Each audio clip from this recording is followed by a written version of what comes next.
ಪೊಲೀಸರು ಪ್ರತಿಭಟನೆ ಹತ್ತಿಕೊಂಡ ಕೆಲಸವನ್ನು ಮಾಡ್ತಾ ಇದ್ದಾರೆ. ಸಿದ್ದರಾಮಯ್ಯ ಅವರ ಸರ್ಕಾರ ಇವತ್ತು ದಲಿತರಿಗೆ ಅನ್ಯಾಯ ಮಾಡ್ತಾ ಇದೆ. ವೇತನ ಕೊಡ್ತಕ್ಕಂಥ ಸರ್ಕಾರ ಇವತ್ತು ಕಿತ್ತುಕೊಳ್ತಕ್ಕಂಥ ಕೆಲಸವನ್ನು ಮಾಡ್ತಾ ಇದೆ. ಸರ್ ಒಂದು ಹರೀಶ್ ಪೂಜಾ ಸರ್ ಇದ್ದಾರೆ ಸರ್. ಇವತ್ತು ಪೊಲೀಸರು ಪ್ರತಿಭಟನೆ ಹತ್ತಿಕೊಂಡ ಕೆಲಸವನ್ನು ಮಾಡ್ತಾ ಇದ್ದಾರೆ. ಸಿದ್ದರಾಮಯ್ಯ ಅವರ ಸರ್ಕಾರ ಇವತ್ತು ದಲಿತರಿಗೆ ಅನ್ಯಾಯ ಮಾಡ್ತಾ ಇದೆ ಮತ್ತು ಇವತ್ತು ಸರ್ಕಾರ ಒಂದು ಪ್ರಜಾಪ್ರಭುತ್ವ ವ್ಯವಸ್ಥೆಯಲ್ಲಿ ಏನು ಪ್ರತಿಭಟನೆ ಮಾಡ್ತಕ್ಕಂಥ ಜನರನ್ನು ರಕ್ಷಣೆ ಮಾಡ್ತಕ್ಕಂಥ ಮತ್ತು ಅವರಿಗೆ ಆ ಹಕ್ಕನ್ನು ಕೊಡ್ತಕ್ಕಂಥ ಸರ್ಕಾರ ಇವತ್ತು ಕಿತ್ತುಕೊಳ್ತಕ್ಕಂಥ ಕೆಲಸವನ್ನು ಮಾಡ್ತಾ ಇದೆ. ಇಡಿ ಅಧಿಕಾರಿಗಳು ಇವಾಗ ನಾಗೇಂದ್ರ ಅವರು ಬಂಧನ ಮಾಡಿದ್ದಾರೆ. ಇಷ್ಟಕ್ಕೆ ತಾರತಮ್ಯ ಮಾಡ್ತಿದ್ದಾರೆ ಅಂತ ಇವತ್ತು ಕಾಂಗ್ರೆಸ್ ಸರ್ಕಾರ ಇವತ್ತು ರಾಜ್ಯದಲ್ಲಿ ಭ್ರಷ್ಟಾಚಾರದಿಂದ ಕೂಡಿರ್ತಕ್ಕಂಥದ್ದು. ಸಿದ್ದರಾಮಯ್ಯ ಅವರು ತಕ್ಷಣ ರಾಜೀನಾಮೆ ಕೊಡಬೇಕೆಂಬುದು ಆಗ್ರಹವನ್ನು ಮಾಡ್ತಾರೆ. ಸದನದಲ್ಲಿ ಕೂಡ ಹೋರಾಟವನ್ನು ಮಾಡ್ತಾ ಇದ್ರಿ. ಇವತ್ತು ಹೊರಗಡೆ ಹೋರಾಟ ಮಾಡ್ತಾ ಇದ್ರಿ. ಸಿದ್ದರಾಮಯ್ಯ ರಾಜೀನಾಮೆ ಒತ್ತಾಯ ಮಾಡ್ತಾ ಇದ್ರಿ.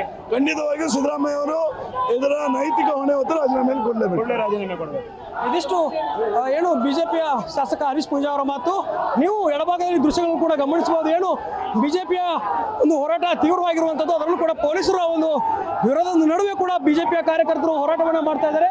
ನನ್ನ ಎಡಭಾಗದಲ್ಲಿ ನೀವು ಗಮನಿಸಬಹುದು. ಏನು ಈಗಾಗಲೇ ಏನು ಬಿಜೆಪಿಯ ಕಾರ್ಯಕರ್ತರನ್ನ ಬಂಧಿಸುವಂತ ಕೆಲಸವನ್ನ ಪೊಲೀಸರು ಮಾಡ್ತಾ ಇದ್ದಾರೆ. ಸಿದ್ದರಾಮಯ್ಯ ಅವರ ರಾಜೀನಾಮೆಗಾಗಿ ಒತ್ತಾಯಿಸಿ ಒಂದು ಹೋರಾಟ ಏನು ಫ್ರೀಡಂ ಪಾರ್ಕ್ನಿಂದ ವಿಧಾನಸೌಧವರೆಗೆ ಮುತ್ತಿಗೆ ಹಾಕುವಂತ ಕೆಲಸವನ್ನ ಬಿಜೆಪಿ ನಾಯಕರು ಮಾಡ್ತಾ ಇದ್ದಾರೆ. ಅದರಲ್ಲೂ ಕೂಡ ಬಿಜೆಪಿಯ ರಾಜ್ಯಾಧ್ಯಕ್ಷ BY ವಿಜೇಂದ್ರ ಅವರ ನೇತೃತ್ವದಲ್ಲಿ ಈ ಒಂದು ಪ್ರತಿಭಟನೆ ನಡೀತಾ ಇದೆ. ವಿಜೇಂದ್ರ ಅವರ ಸುತ್ತಲೂ ಕೂಡ ಕಾರ್ಯಕರ್ತರು ಇಲ್ಲಿ ಏನು ಸುತ್ತುವರೆದುಕೊಂಡು ಅವರನ್ನ ರಕ್ಷಣೆ ಮಾಡುವಂತ ಕೆಲಸವನ್ನ ಮಾಡ್ತಿದ್ದಾರೆ. ಯಾವುದೇ ಕಾರಣಕ್ಕೂ ಪ್ರತಿಭಟನೆ ಹತ್ತಿಕೋದಕ್ಕೆ ನಾವು ಬಿಡಲ್ಲ.